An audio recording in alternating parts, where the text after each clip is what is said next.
This is the question I get asked more than any other. Jennifer, I don't have a tech background. I don't know how to code. I've never worked in software. Can I actually become a healthcare AI product manager? And my answer is always the same. Yes, but not for the reasons that you think. And with some very important nuance that most people giving you career advice will completely skip over. Because here's what's actually happening in the healthcare AI hiring market right now. The companies building the most important clinical tools, they're not looking for engineers who learned how to all of a sudden care about healthcare. They're looking for people like you who already understand the clinical environment and can learn to think like a product manager. Stay with me because by the end of this video, you'll know exactly what they're actually hiring for, what you need to build, and what you can stop worrying about entirely. So subscribe if you haven't. I post content each and every week specifically for clinicians and healthcare IT professionals, making this transition the easiest and the smoothest that it can. So hit the bell so you don't miss a beat. So let's start with the myth. And it's a powerful one because it sounds completely reasonable. The myth is this: to work in tech, you need to understand tech at a deep level. That's so far from the truth. To build AI products, you need to understand AI, of course, but you don't need to have expertise in every single level. And if you don't have a computer science degree or at least some coding experience, you still belong in the room where decisions get made. It doesn't exclude you. Because I hear this from clinicians constantly. They'll tell me things like, I'd love to move in a product, but I'm not technical enough, or I don't know Python, or I didn't study computer science, or I feel like I'd be faking it. Here's what that belief is costing you. It's keeping you out of roles already built in a way that you're totally qualified for. It's sending you down this rabbit hole to boot camp, certifications, all this expensive stuff that you don't need, and that won't actually move the needle. And it's causing you to undervalue the one thing that healthcare AI companies are genuinely desperate for, which is not more engineers. It's people who understand what happens at the point of care. So the myth isn't just wrong, it's actively expensive in time, money, and in opportunity. So let's talk about what is actually true. I've launched over 300 million in healthcare platforms, and I've been with hundreds of different cross-functional teams in product conversations with hiring managers, executives, and clinical stakeholders across major healthcare systems and Fortune 500 healthcare companies. And I can tell you with complete confidence that they are actually looking for healthcare product managers that have clinical experience. So let's dig into a few areas that are really important for you. The first one is clinical domain fluency. They need someone who understands what actually happens inside a hospital. The workflows, the pressures, the politics, the moment a sepsis alert fires at 3 a.m. and what that means to the nurse who has to act on it. You cannot teach that. You either have it or you don't. A second area is the ability to translate between worlds. So to sit across from a data science team and understand enough, just enough to ask the right questions, but also to be able to take that information and turn it around to explain the trade-offs to a CMO in the language that they care about. So you need to be able to use your clinical translation speak. This is a communication and a thinking skill. It is not a coding skill. And the third area is stakeholder management in a complex, high-stakes environment. So healthcare is not like any other industry. The politics are different. The compliance requirements are different. The emotional weight of the work is different. You all know from being in healthcare, someone who has navigated a clinical environment already knows how to operate under those conditions. Notice what's not on that list. A computer science degree, Python, machine learning, a certification, or maybe deep technical architect knowledge, Those things live in your engineering team. Let them do their job.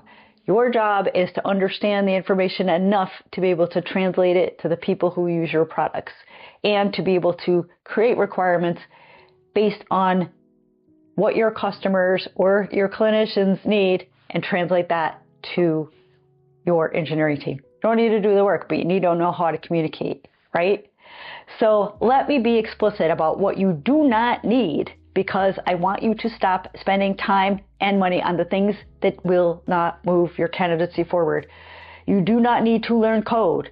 I am not going to tell you coding is worthless, because it's great, but it's not the thing that you need if you don't have it. But a healthcare AI product manager who cannot code and understands clinical workflows deeply will out-compete a PM who can code, who has never seen an EHR in real clinical setting each and every time. What you have is gold. The coding lives with your engineering team. Let them do their job. The clinical judgment lives with you. You do not need a computer science degree for that or a data science certification. I've seen nurses land product management roles at major healthcare AI companies competing against candidates with Stanford MBAs and computer science backgrounds. Why? It's because they could talk the talk. They could walk into a product demo with the clinical team and immediately speak the language to the people in that room. That is worth more than a credential in a specific market. So you don't need to spend $10,000 on some PM boot camp. I say this knowing it's a strong statement. The general product management boot camps on the market are not built for healthcare AI. They're just not. They'll teach you frameworks, but they won't teach you how to navigate FDA regulatory review. They won't teach you about PDLM processes in a healthcare tech environment. They won't teach you how to build a clinical advisory board. And they won't give you the thing that actually gets you hired, which is the compelling story about why your clinical background makes you the right person for this role. You don't need a piece of paper to show that. You need the story.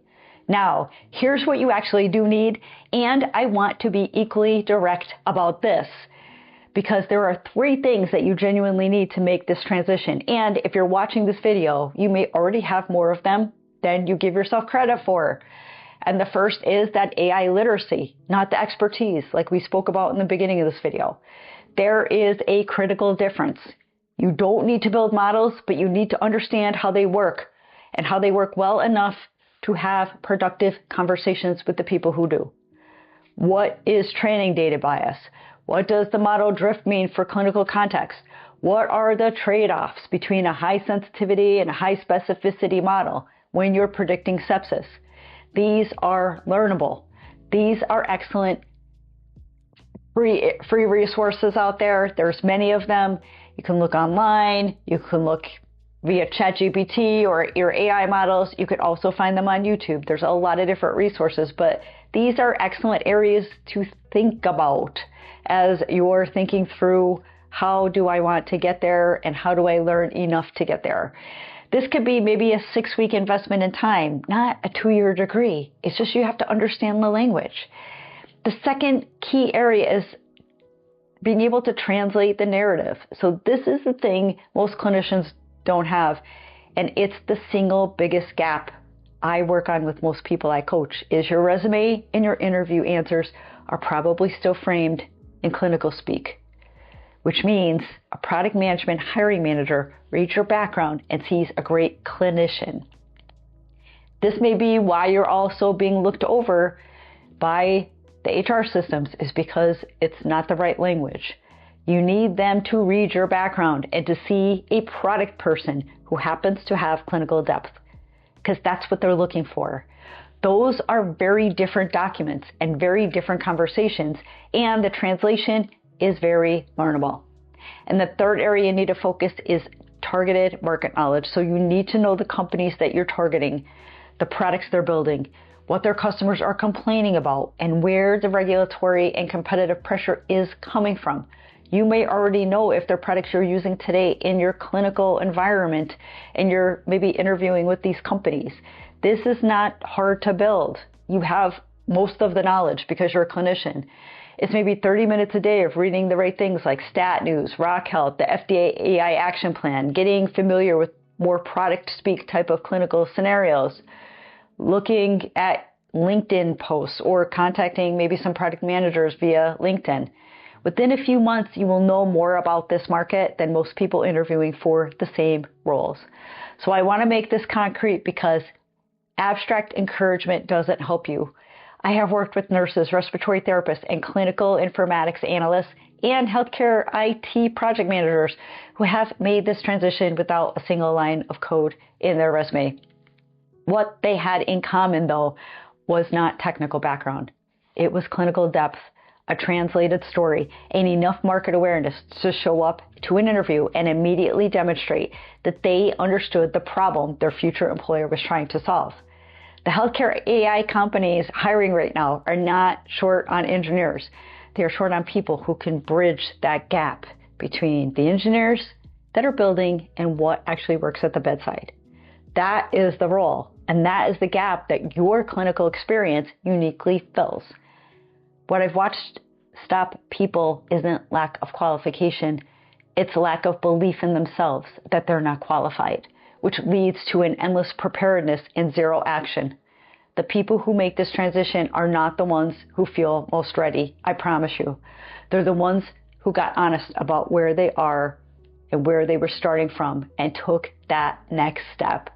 So here's what I want you to do right now. Before you close this video and before the question comes up, but am I actually qualified, has a chance to creep back into that brain of yours. I've built a free assessment called the Clinical to PM Readiness Scorecard, 12 questions, 3 minutes.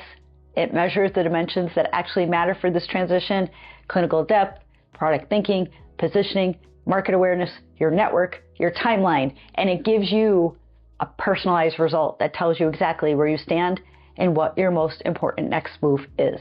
So the link is in the description below. Take it today. At the end, you'll see whether you are in an early stage, building momentum, or already transition ready with a specific recommendation for each. And if you want to talk through your path and what that actually looks like for your specific background, you can request the strategy conversation with me directly at jenniferrist.com. I work with a small number of people at a time because I have a lot to do in my corporate role, but I would love to work with you. So if I'm the right fit, I'll tell you. If I'm not, I'll tell you that too, and I'll point you to somewhere better. So if you found this content helpful and valuable, subscribe if it was useful, share it with someone in your direct network who has been asking themselves the same question, and I will see you all on the next video.